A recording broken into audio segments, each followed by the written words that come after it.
Ahojte, ja vás aj dnes vítam na mojom YouTube kanáli Balance. Toto video sa bude niesť trošku v honosnejšom duchu a budeme si spolu pripravovať tortu na blížiaci sa sviatok svätého Valentína. Bude to makovo-višňová torta plnená čokoládovým krémom. A na jej prípravu budeme potrebovať na korpus budeme potrebovať žltka, bielka, práškový cukor a mak. Na parížsky krém budeme potrebovať smotanu, kvalitnú čokoládu, kakao a maslo a okrem toho budeme potrebovať na tortu višňový kompót. Ako vidíte, ja som si korpusy aj parížskú šľahačku pripravila vopred a pripravila som si ich takto. Žltka spolu s cukrom vymiešame do peny.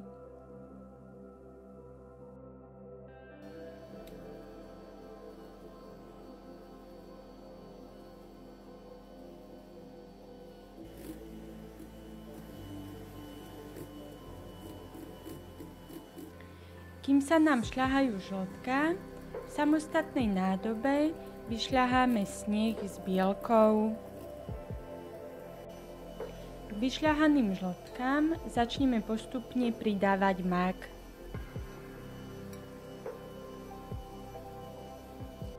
Kuchynský robot nastavíme na najpomalšie otáčky a začneme pridávať aj vyšľahaný sneh.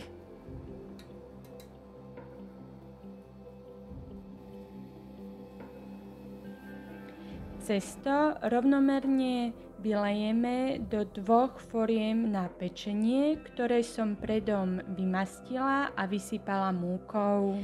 Takto pripravené cesto dáme piecť do predhriatej rúry na 180 stupňov zhruba na 30 minút.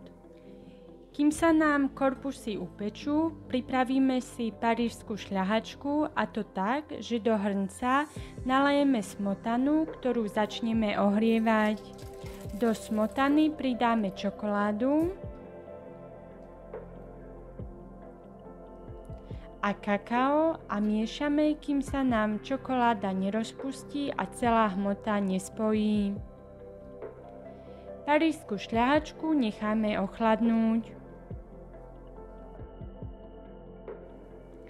Medzi tým sa nám dopiekol aj náš korpus, ktorý taktiež necháme vychladnúť. Teraz si ideme dokončiť náš čokoládový krém, a to tak, že do mixéra nakrájame maslo a dáme ho vyšľahať.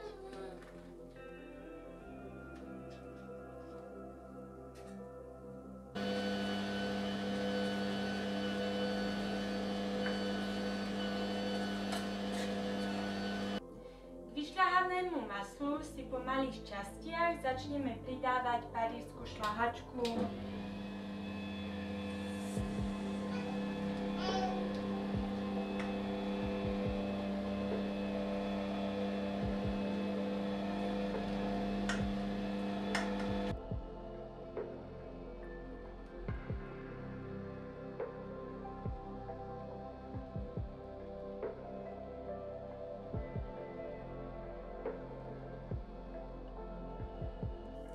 Po vyšľahaní krému si ešte presedím višňový kompót.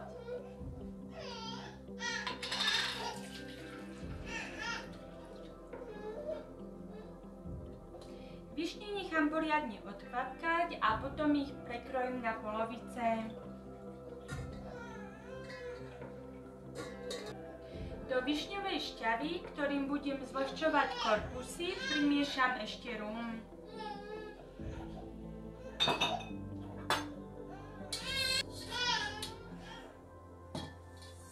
Upečené korpusy si teraz prekrojím na polovice a môžeme začať plniť našu tortičku.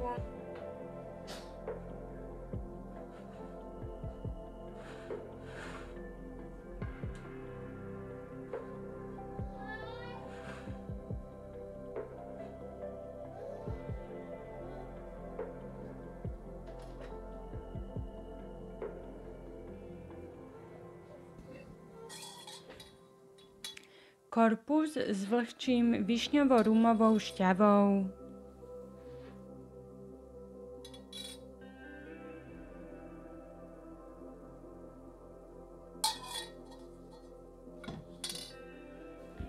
Cukrárskym vreckom si nastriekam parížský krém na okraj torty.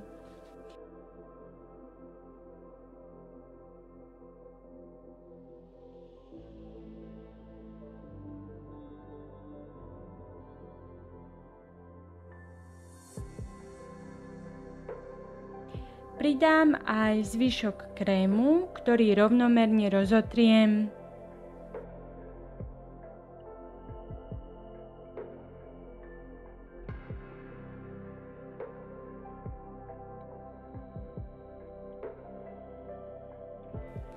Na krém poukladám prekrojené višne a zatlačím ďalším korpusom.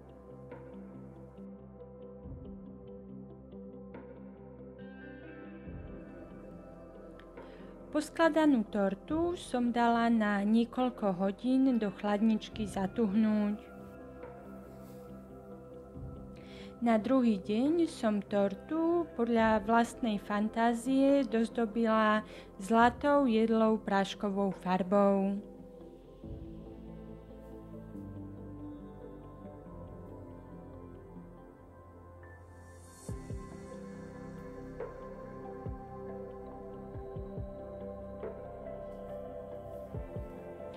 Toto je moja verzia valentínskej torty.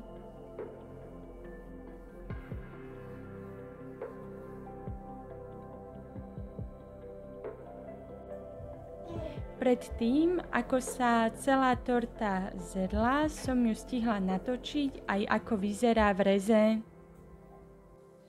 No a ani tento Valentín sa nezaobíde bez valentínskej súťaže a bude to súťaž o takúto tortovú formu v tvare srdca od značky Tescoma. Súťaž bude prebiehať na mojom Instagrame, kde nájdete podmienky a aj bližšie informácie. Link vám prikladám dole do popisu videa. No a to je na dnes odo mňa všetko. Ja sa na vás teším už pri ďalšom videu, no a nezabudnite, ak sa vám moje videá páčia, prihláste sa na odber a podporte tak môj YouTube kanál.